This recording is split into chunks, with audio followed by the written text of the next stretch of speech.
Everyone is stressed. The positive and negative effects with avoidances. According to an article from the American Institute of Stress, 44% of Americans feel like they're more stressed than they were 5 years ago. 1 in 5 Americans experience extreme stress such as shaking, heart palpitations, sweating, dizziness, upset stomachs, and possibly depression. As a human, we are more apt to developing stress and it manifesting within our bodies and our health. People do not educate themselves enough on how stress can really affect their health.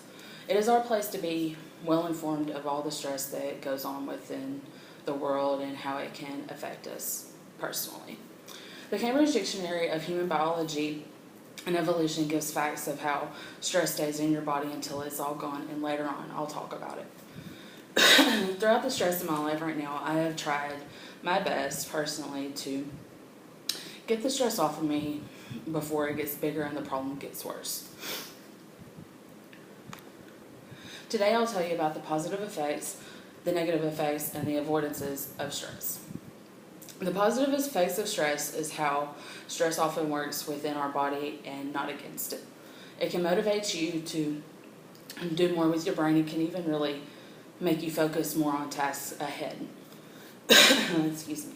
While reading about the positive effects of stress, I came across an article written by Susan Knowlton. She writes that the positive effects stress can do for you and your body can make you more active, make your brain work more, and also improve your focus. While dealing with positive stress, the brain takes a detour and can boost your neurons so that you're able to think more. What are ways negative stress turns into good stress? Don't overthink. Be active in your stress. Map out the stress that really brings you down. And if you can't do that, then your positive effect will turn into a negative. As an example, I'm in the process of moving to Florida right now. I am in the legit process of moving as we speak. And coming down here, my apartment was supposed to be ready, and turned out it wasn't. So until my apartment got ready, I was having to stay in a hotel. But right now, we are in the process of moving, and my stuff is no longer in a storage unit. With this happening, I am more cognitively here and more active than I was before. While the positive effects of stress may be nice, the negative effects take a harder hit on your immunity and your organs. The negative effects of stress can impact your everyday life.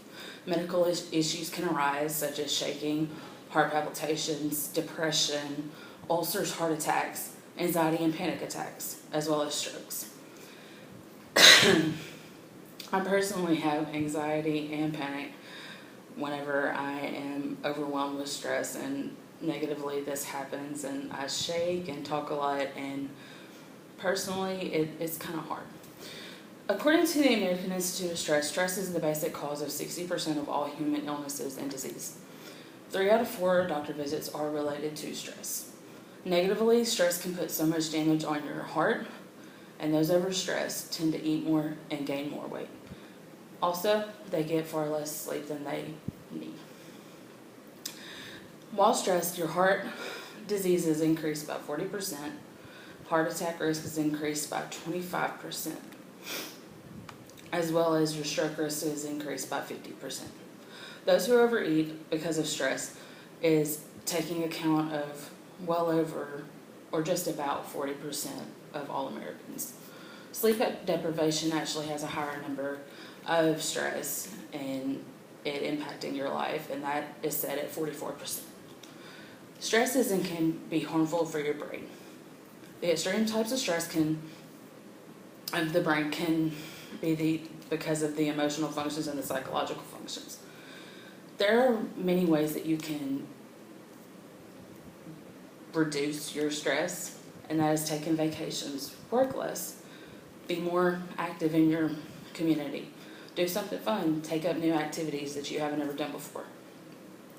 According to the American Institute of Stress, Americans get on average of 18 days off a year, whereas in another country, France gets 7 weeks off.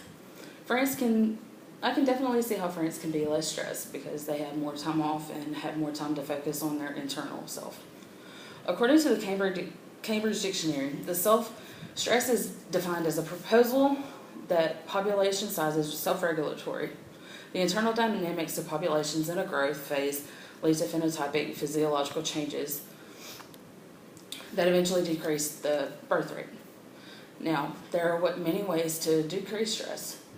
Have a balanced diet, be more active, take up yoga, Pilates, cycling, try to exercise 2 times a day for 30 minutes.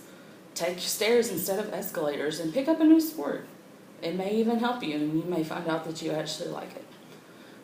You should also avoid drugs and alcohol and anything that is harmful for your body. My mom is the world's worst about wanting to help everyone. She never says no. She's always wanting to help others, and personally, she's always stressed because she does not say no. Also, avoid things that bring you down. Be around people that are more active in your life and want to motivate you more. Adjust how you perceive things. Never try to be perfect, because perfect doesn't exist. Be happy with who you are and forgive those who really hurt you before. In conclusion, there's many positive and negative effects that take on your body, and the negative effects can do so much to a person, so avoidance is the answer. The fact of the matter is, stress is an evil thing, and everyone goes through it. So will you continue to go through the stress, or will you choose to live a happy, carefree life? Thank you.